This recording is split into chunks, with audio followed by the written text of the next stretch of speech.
Il y a beaucoup de livres qui ont été écrits sur le sujet de la puissance. Il semblerait qu'au sein de cette société, l'homme se sent vulnérable et pour augmenter ses capacités, il absorbe des livres.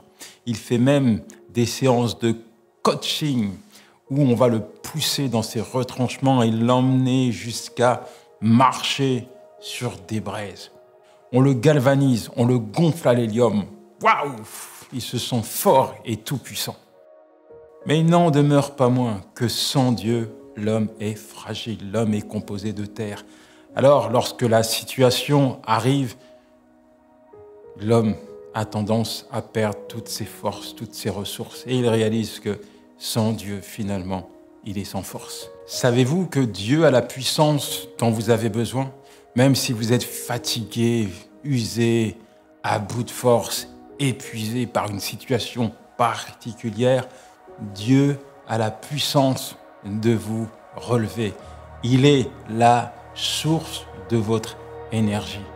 Dans Jérémie 32, verset 17, il dira « Voici, tu as fait les cieux et la terre par ta grande puissance et par ton bras étendu. » Il n'y a rien qui est étonnant de ta part. Il n'y a rien qui est étonnant de la part de Dieu. Dieu peut agir, Dieu peut intervenir maintenant et pas demain dans ta vie. Si simplement tu te connectes à lui afin d'être au bénéfice de sa puissance dans ta vie. Un jour, je rentre dans un restaurant et là, je sens une force quitter mon corps. Je me dis, mais qu'est-ce qui se passe? Je sens qu'il y a de l'énergie qui est sortie de mon corps. Bon, je me dis peut-être que je suis fatigué, je vais aller me reposer et puis ça va passer. C'est ce que je fais. Mais le soir même, en me levant, je sens que la fatigue est encore là. Le lendemain, elle est encore là. Le surlendemain, elle est encore plus présente. J'étais en pleine mission, je termine la mission dans des conditions assez particulières. Je prends l'avion, je rentre à la maison et au bout d'une semaine, je sens mon corps qui devient de plus en plus faible. La semaine passe, 10 jours, 15 jours, 20 jours, 1 mois. Je me dis, c'est pas possible. Je vais à l'hôpital, je vais aux urgences, je fais des examens, bilan sanguin, je vais voir. Enfin, j'essaye de trouver la raison, la cause qui me met dans cet état parce que j'arrive pas à récupérer. Et toutes les personnes que je vais voir vont me dire la même chose. Monsieur, il faut vous reposer. Il faut vous reposer. Oui, mais je me repose, mais j'arrive pas à dormir. Je suis allongé, mais je récupère pas. Comment ça se fait? C'est pas 1 mois que ça va durer, c'est 2 mois. Et puis à un moment donné, je réalise que cette fatigue-là, elle est liée à une surcharge. En fait, j'arrête pas de travailler. Des fois, il m'arrive de prendre l'avion d'Afrique, d'arriver le matin en France, de reprendre l'avion l'après-midi pour les Antilles. Bref, je me suis surchargé. Je travaille encore et encore et mon corps me donne des signes de fatigue. Alors, je prie Dieu pour ça. Et Dieu me fait littéralement comprendre que je retrouverai la force, l'énergie qu'il me faut dans sa présence. Comment j'ai résolu le problème? Je suis debout là. Avant, je ne pouvais pas tenir debout. Comment j'en suis arrivé à récupérer mes forces? Eh bien, j'ai passé du temps dans sa présence. J'ai commencé à jeûner, j'ai commencé à prier. Seigneur, et j'ai plus de force. Regarde mon état, je suis à bout, je suis fatigué. Seigneur, viens s'il te plaît. Relève-moi. Manifeste ta puissance au sein même de mes faiblesses. Seigneur, j'ai besoin de toi. Et Dieu m'a relevé, Dieu m'a restauré, Dieu m'a requinqué, Dieu m'a revitalisé. Ouais, il l'a fait parce que je me suis approché de lui et que j'ai compris que finalement, la force dont j'avais besoin se trouvait dans sa présence.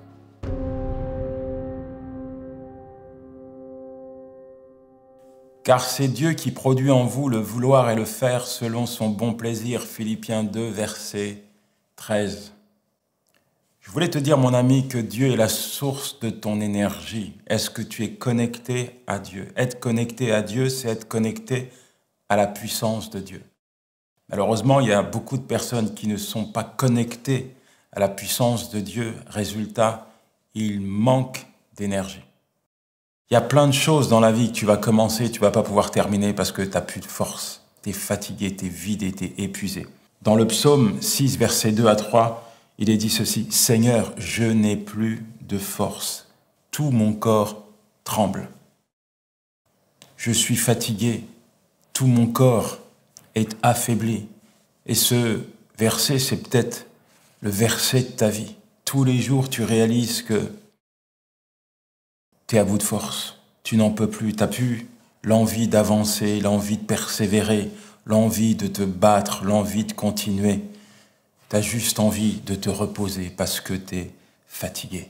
Dans Isaïe 40, versets 29 à 30, il est dit: « Dieu donne la force à celui qui est fatigué et il multiplie les ressources de celui qui est à bout. » Dieu donne la force à celui qui est fatigué et il multiplie, il amplifie, il augmente les ressources de celui qui est à bout. Les adolescents se fatiguent et s'épuisent. Les jeunes gens se mettent à trébucher, mais ceux qui comptent sur l'Éternel renouvellent leur force.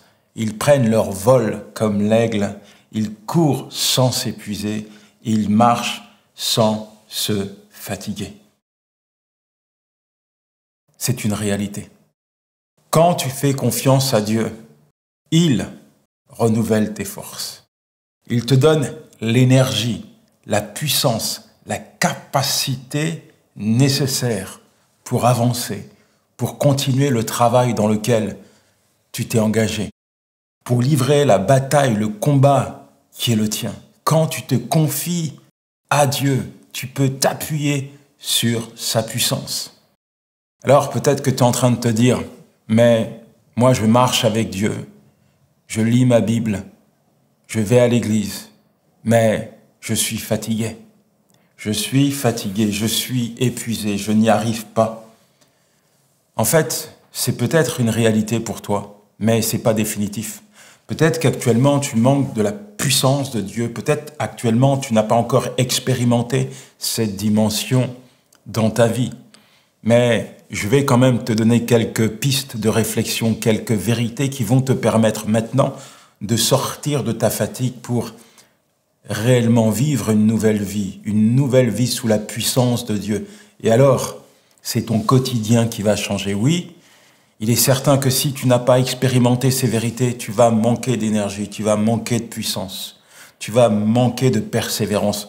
Mais après avoir compris ce que je vais te dire, je t'assure que tu vas voir les choses d'une autre manière. Tu vas affronter les choses d'une autre manière, avec un autre regard. En fait, tu vas expérimenter la force, l'énergie, la puissance de Dieu dans ta vie. Et pas simplement pour un jour, mais au quotidien, de manière permanente. Alors, mon premier point, c'est admettre. Admettre mon impuissance. Admettre que je n'ai pas la force, que je n'ai pas la capacité, que je ne peux pas continuer sans l'appui de Dieu. Il y a tellement de personnes qui essaient de porter un fardeau qui leur est insupportable. Ils le portent à bout de bras et ils n'y arrivent pas. Le résultat, c'est que, à force de porter ce fardeau, ils sont en train de s'écrouler. Ce fardeau aspire leur force, ce fardeau aspire leur énergie, leur vitalité, leur tonus. Ils sont épuisés. Et puis, il y a tellement de gens qui pensent tout pouvoir accomplir, tout pouvoir faire. J'ai la force, j'ai la capacité. Ne t'inquiète pas, j'ai besoin de rien, je n'ai besoin de personne pour continuer. Je vais y arriver avec mes propres ressources, ma propre force, ma propre énergie. Et ce sentiment de toute puissance, en fait, les met en porte-à-faux avec la puissance de Dieu. À cause de leur mentalité, ils court-circuitent la puissance de Dieu dans leur vie. Ils empêchent Dieu de venir à leur secours, de venir leur donner la force dont ils ont besoin. C'est peut-être ce que tu vis. Oh, tu as essayé. Tu as mis tout ton zèle, toute ta force pour accomplir quelque chose de particulier. Mais, à force de croire que tu allais y arriver seul, tu as court-circuité la puissance de Dieu, l'action de Dieu dans ta vie. Ce n'est ni par la force, ni par la puissance, mais par mon esprit, dit l'Éternel. Zacharie 4, verset 6. Ça veut dire quoi, ça? Ça veut dire que c'est pas par la force de l'homme, c'est pas par l'impulsion charnelle de l'homme, non. C'est par la puissance de son esprit que tu vas y arriver. Paul, qui vivait des moments très particuliers, va dire dans 2 Corinthiens 12, versets 9 à 10, Dieu lui a dit, ma grâce te suffit, parce que ma puissance s'accomplit dans ta faiblesse.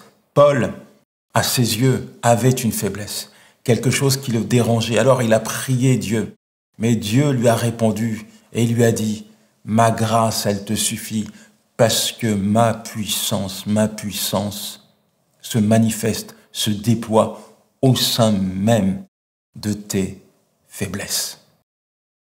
Alors Paul va surenchérir et pouvoir s'exprimer ainsi. Oui, il dira, je me glorifierai bien plus de mes faiblesses afin que la puissance de Dieu se manifeste. Autrement dit, les faiblesses de Paul étaient pour lui une porte ouverte à la manifestation de la puissance de Dieu. Et toi? Et toi? Tu es peut-être faible aujourd'hui, tu es peut-être épuisé aujourd'hui, tu es peut-être sans force aujourd'hui, mais tu peux reconnaître finalement devant Dieu que tu es impuissant face à cette situation. Tu peux lui dire, Seigneur, j'ai besoin de toi, j'ai besoin de ton intervention, j'ai besoin de ta puissance pour continuer, j'ai besoin de toi, j'ai besoin de ta force pour avancer. Tu peux lui dire, et la puissance de Dieu va se manifester au sein de ce que tu considères comme une faiblesse. En fait, être impuissant, c'est pas une faiblesse, c'est une réalité. C'est une réalité. Si tu réalises maintenant que tu es limité, eh bien, tu réalises quelque chose qui est vrai parce que tu es limité. Je suis limité. Chaque homme a été paramétré par Dieu avec des limites. Un homme ne peut pas voler. Un homme ne peut pas courir 100 mètres en 2 secondes. Chaque homme a été paramétré par Dieu avec des limites. Et au travers de ces limites, il y a quelqu'un qui est hors limite. C'est ton Créateur, c'est Dieu. Et alors que tu reconnais tes limites, tes faiblesses, ton impuissance, et que tu lui demandes d'intervenir dans ta vie, tu lui permets de glorifier son nom au travers de tes faiblesses. Tu lui permets de déployer sa puissance. Tu lui permets de te faire sortir de tes limites. Alors, je veux simplement prier pour toi maintenant. Dis, Seigneur, Seigneur, je reconnais mon impuissance face à cette situation. Je reconnais que je suis sans force pour livrer ce combat, cette bataille. Dis-lui avec tes mots, dis-lui avec ton cœur et dis-lui maintenant, viens à mon aide. Je t'en supplie, Seigneur, viens m'aider, viens à mon secours. Manifeste ta puissance au sein de mes faiblesses. Et alors que tu as fait cette prière, tu peux t'attendre à voir Dieu se manifester, tu peux t'attendre à voir Dieu intervenir maintenant. Pas demain, mais maintenant dans ta vie. La deuxième chose qui est importante, si tu veux expérimenter la puissance de Dieu, c'est ta foi. La Bible dit dans Marc 9, verset 23, que tout est possible à celui qui croit. Et dans le verset 29 de ce même chapitre, il est dit, « Il vous sera fait selon votre foi ». Ce que Dieu est en train de te dire, c'est, si tu crois, tu vivras l'impossible. Si tu crois en moi, si tu crois que je suis capable d'accomplir l'impossible dans ta vie, alors tout te sera possible. Mais il y a une deuxième chose aussi, selon ta foi. Dieu fera selon ta foi. Qu'est-ce que tu attends que Dieu fasse aujourd'hui pour toi? Qu'est-ce que tu veux que Dieu fasse pour toi? Tu as peut-être besoin de voir Dieu intervenir au sein de ton mariage. Tu as peut-être besoin de voir Dieu intervenir dans la vie de ton mari. Tu as tout engagé, tu as donné toute ton énergie, toute ta force, tu as livré bataille, tu as livré un combat, mais tu arrives à tes limites. Et tu sens que si Dieu n'intervient pas, la situation va devenir catastrophique. Tu as peut-être besoin de voir Dieu intervenir dans la vie de tes enfants. Ces enfants à qui tu as donné tellement d'amour, tellement d'amour. Ces enfants que tu as amenés à l'église. Ces enfants qui allaient à l'école du dimanche. Ces enfants à qui tu racontais des histoires de la Bible afin de les endormir. Ces enfants que tu as conduits, que tu as donnés au Seigneur. Aujourd'hui, ils ont déserté l'église. Aujourd'hui, ils ne t'écoutent plus. Aujourd'hui, ils ne veulent plus rien entendre de la part de Dieu. Tu as peut-être besoin que Dieu intervienne dans cette situation parce que tu es à bout de force, tu es épuisé, tu es fatigué, tu manques de ressources. Qu'est-ce que tu veux que Dieu fasse pour toi? C'est peut-être une situation financière qui est lamentable. Tu as essayé tant bien que mal de pallier à ces besoins, de mettre un peu d'argent sur ton compte afin de payer tes factures. Tu travailles le matin, tu travailles l'après-midi, tu travailles le soir. Tu ne t'en sors plus. Tu ne t'en sors plus. Tu es sous une montagne de dettes. Le banquier t'appelle tous les matins pour te dire « Il faut couvrir ton compte, il faut rendre le chéquier, il faut rendre la carte bleue. » Tu as tout essayé. Et le résultat, tu le vois, tu n'y arrives pas. Qu'est-ce que tu veux que Dieu fasse pour toi? Qu'est-ce que tu veux que je fasse pour toi? C'est la question qu'il te pose. Qu'est-ce que tu veux que je fasse pour toi, mon enfant? J'ai besoin de t'entendre. J'ai besoin que tu m'exprimes le désir de ton cœur. J'ai besoin que tu me parles. J'ai besoin que tu reconnaisses que c'est moi qui suis capable de provisionner ta vie. J'ai besoin que tu puisses reconnaître que c'est à moi qu'appartient l'or et l'argent de ce monde. Et je suis capable d'ouvrir les cieux et de provisionner ton compte en banque. J'ai besoin que tu reconnaisses la puissance illimitée de mes capacités. Parce que ma main n'est pas trop courte pour toucher le cœur de ton mari, le cœur de ta femme, le cœur de tes enfants. Qu'est-ce que tu veux que je fasse? Mets ta foi en moi. Mets ta foi en moi. Si tu crois, tu verras. Si tu crois, tu me verras agir dans ta vie. Si tu crois, tu me verras déployer ma puissance dans ta vie. Si tu crois, tu verras ma gloire éclater au sein de ta famille. Si tu crois seulement, si tu crois en moi, si tu crois que je suis là, si tu crois que je suis présent, si tu crois que je suis la force qu'il te faut. Si tu crois, il faut que tu crois. En fait, la taille de ta demande, c'est pas ça qui est important. Ce qui est important aux yeux de Dieu, c'est la taille de ta foi. C'est pas la taille de ta demande, parce que Dieu n'est pas impressionné par ce que tu vas lui demander. Tout est possible avec lui. Mais par contre, ce qui est déterminant pour expérimenter la puissance de Dieu dans ta vie, c'est la taille de ta foi. Alors, pas la peine de faire des prouesses en matière de foi. Jésus-Christ compare la foi à un grain de moutarde, à un petit grain. Il dit, avec ce petit grain-là, vous êtes capable de vivre des choses incroyables.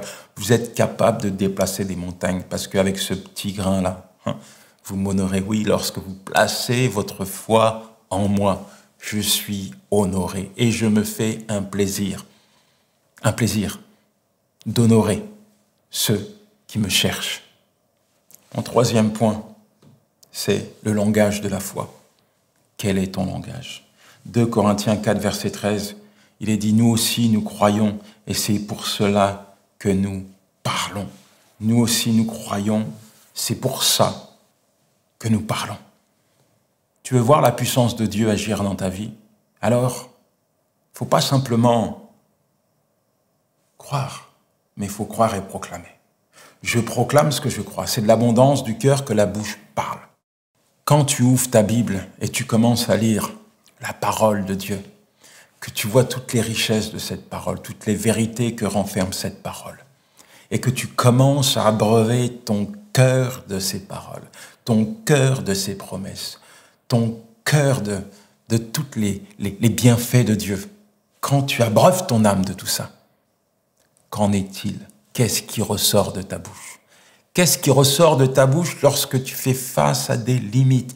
Qu'est-ce qui ressort de ta bouche lorsque il y a des murs qui se dressent devant toi et que sur ces murs, en gros, il est marqué « impossible ». Qu'est-ce qui ressort de ta bouche? Est-ce que c'est la parole que tu as utilisée pour nourrir ton cœur? Est-ce que c'est la parole que tu as serrée dans ton cœur? Ou c'est des paroles d'incrédulité, c'est des paroles limitantes, c'est des paroles de doute? Est-ce que tu mets Dieu en avant avec tes paroles? Mon ami, quand tu lis la parole de Dieu, tu dois décréter, proclamer cette parole. C'est de l'abondance du cœur que la bouche parle. Prends un haut-parleur face à l'impossibilité, face à tes limites. Prends un haut-parleur et dis c'est possible. Oui, décrète, lève-toi dans la prière et dis c'est possible, je vais y arriver, même si je n'en ai pas la force. Dieu va me donner la force, même si je ne peux pas résoudre cette situation. Mon Dieu peut résoudre cette situation. Même si j'ai un grand problème, je sais que mon Dieu est la solution. Il faut que tu proclames haut et fort ce que tu crois. Nous aussi, nous croyons, c'est pourquoi nous parlons. Tu es gouverné par tes paroles. Dans Jacques 3, verset 4, il est dit « La langue, c'est un gouvernail ». La langue, c'est un gouvernail. Il compare la langue à un gouvernail. Et un gouvernail dirige un grand navire. Tu es ce que tu penses, tu es ce que tu dis s'accomplit. C'est tellement important de comprendre qu'il y a une puissance, il y a un impact dans tes mots. Au travers de ce que tu vas dire, tu vas créer un environnement qui va contrôler ta pensée. Alors, il vaut mieux pour toi, dès à présent, commencer à proclamer la parole de Dieu. Et ça va influencer ta manière de penser. Ça va renouveler ta manière de penser. Ça va te permettre de te guider d'après la direction de Dieu. Je me souviens de cet homme qui connaissait Dieu, qui faisait face à une situation difficile avec son enfant. Son enfant n'allait plus à l'église. Alors, dans ses prières, littéralement, il est en train d'enterrer son enfant. C'est mort, c'est fini. Il ne changera jamais. Et un jour, Dieu l'a repris. Il lui a dit, ce que tu dis, c'est faux. Tu es en train de confesser, de proclamer la mort sur ton enfant plutôt que de proclamer ma parole. Change de parole, change d'attitude, change ton regard.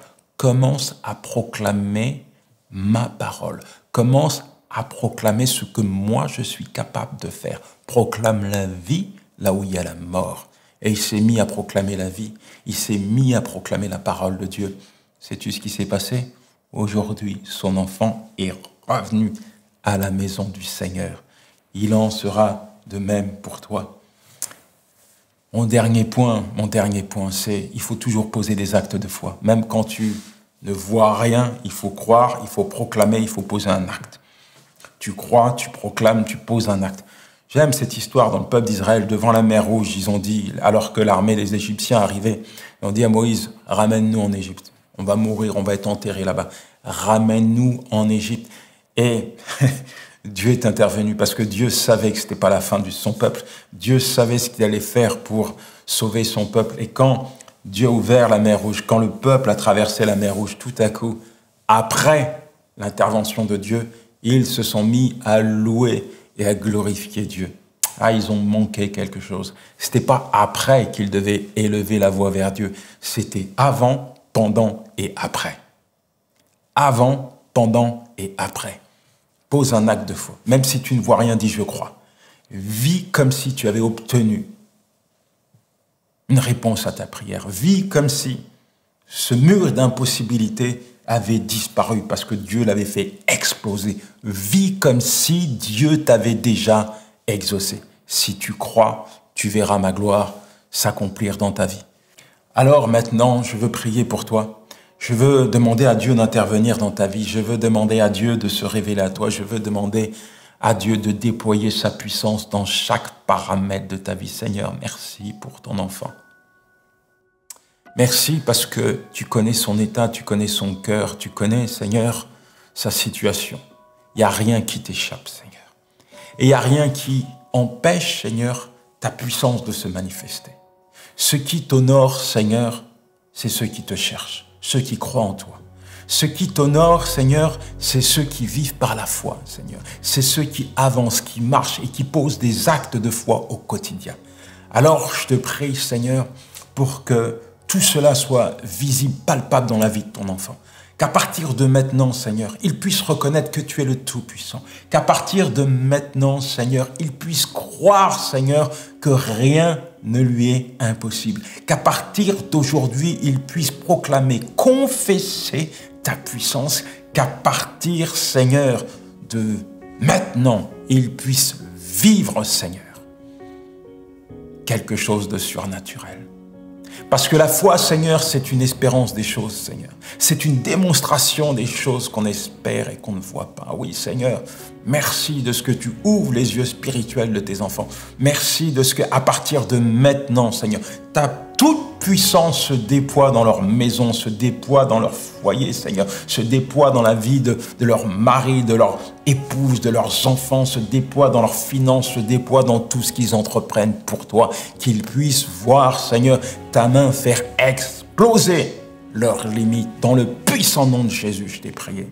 Il le fera, mon ami, il le fera. Tu sais pourquoi ? Parce que Dieu est grand, Dieu est merveilleux, Dieu est glorieux. Il se plaît à faire des choses impressionnantes. Ne te prive pas de la puissance de Dieu. Ne te prive pas de sa puissance parce qu'elle te permettra d'expérimenter le divin dans ta vie.